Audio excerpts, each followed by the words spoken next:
So here's the AC Infinity app. Huge upgrade from the previous models, controller 69 and 67. This is what the app looks like. You can add your device by hitting this plus button and find your device and then hit it, then start pairing. You hit that middle button on the display port, and then once you do that, you'll see this on your dashboard. This is the probe temperature, probe humidity. Hit that, and this is where you can program everything. All right, temperature, humidity, maximum fan speed, minimum fan speed, and this button right here lets you select which modes you want to go to. All right, now on the off mode, you want to set your minimum fan speed. So it's a little confusing because the only time it's going to go off is if you set this at 0. Otherwise, it'll always be at least whatever you set this at. So for me, if I set this at 1, no matter what the thresholds are, it's always going to be at a minimum of 1. All right, so on mode is where you set your max fan speed. Now this is directly correlated to the stage you are with your plant's life. Check the description to copy what I do. Right now I'm in veg, so I'm gonna set it at a 5. Next mode is auto. This is where all the programming is, and you could copy this exact as I do it here. Max temperature, keep it at 78. I don't care what anyone says, that is the best temperature for plants. Low temperature I find to be useless because there's never going to be a situation where your tent is actually colder than your room.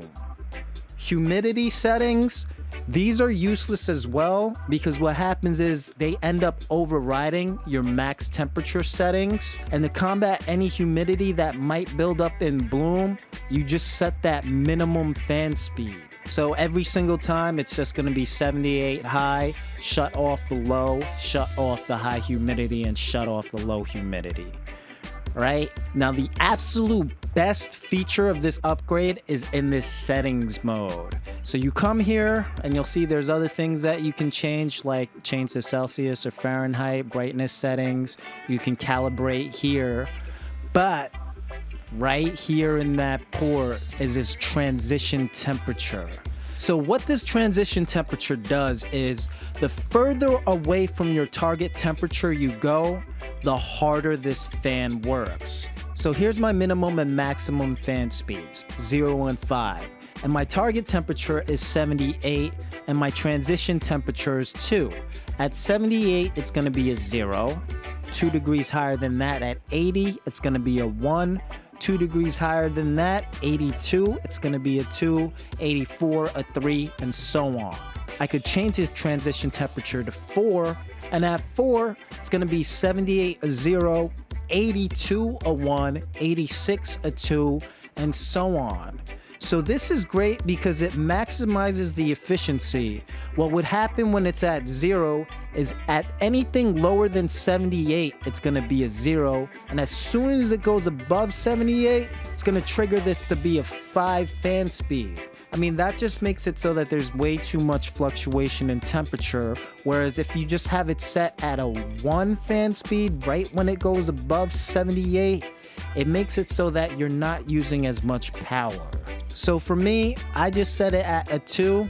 Okay, once you do that, click confirm, and now you're back to auto. Just make sure after you program all of this, you are on auto. Again, for me right now, I'm in veg, so my min is gonna be a 0, and my max is a 5. Check the description for what programming I use for different phases. If you find value in this video, smash that like button. And for more tutorials, check out our other videos. Peace, Gromies.